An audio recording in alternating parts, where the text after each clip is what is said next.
যুবক রুটি বানায় আর পরে আস্তাগফিরুল্লাহ, রুটির দলা বানায় পরে আস্তাগফিরুল্লাহ, খামির বানায় আর পরে আস্তাগফিরুল্লাহ, রুটি নিয়ে উনুনের ভিতরে চুলার ভিতরে সেকা দেয় আর পরে আস্তাগফিরুল্লাহ, দোকানদারের কাছে কেউ আসলেই সে রুটি দেয় আর পরে আস্তাগফিরুল্লাহ, ক্রেতার কাছ থেকে টাকা নিয়ে ক্যাশ বক্সে রাখে আর কি পড়ে, আবার রুটি বানানো শুরু করে আর কি পড়ে, খালি এইটাই পড়তেছে। ইমাম আহমদ ইবনে হাম্বল তো অবাক, কিরে এটা আবার কেমন যুবক, খালি আস্তাগফিরুল্লাহ।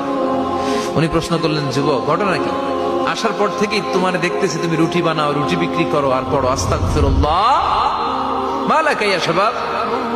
যুবক বলে, আস্তাগফিরুল্লাহ আমার সবচেয়ে বেশি পছন্দের আমল, আমি সব সময় আঠার মতে ইস্তেগফারের সাথে লেগে থাকি আর সব সময় পড়তে থাকি আস্তাগফিরুল্লাহ, আর এর বদৌলতে আল্লাহ আমারে মুস্তাজাবুদ দাওয়া বানিয়ে দিয়েছে।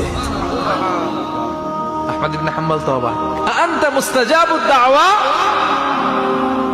তুমি মুস্তাজাবুদ দাওয়া রুটিওয়ালা?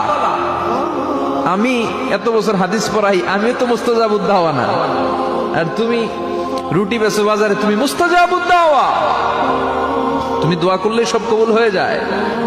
যুবক বলে, না আনা মুস্তাজাবুদ দাওয়া, আমি আমার জীবনে যত দোয়া করেছি কবুল করে নিয়েছে কে? সব দোয়া কবুল করে নিয়েছে আল্লাহ, একটা দোয়া ছাড়া। কয়টা? আহমদ ইবনে হাম্বলের কৌতূহল, কিউরিসিটি আরো বেড়ে গেল, কি সব দোয়া কবুল হয়েছে একটা দোয়া ছাড়া?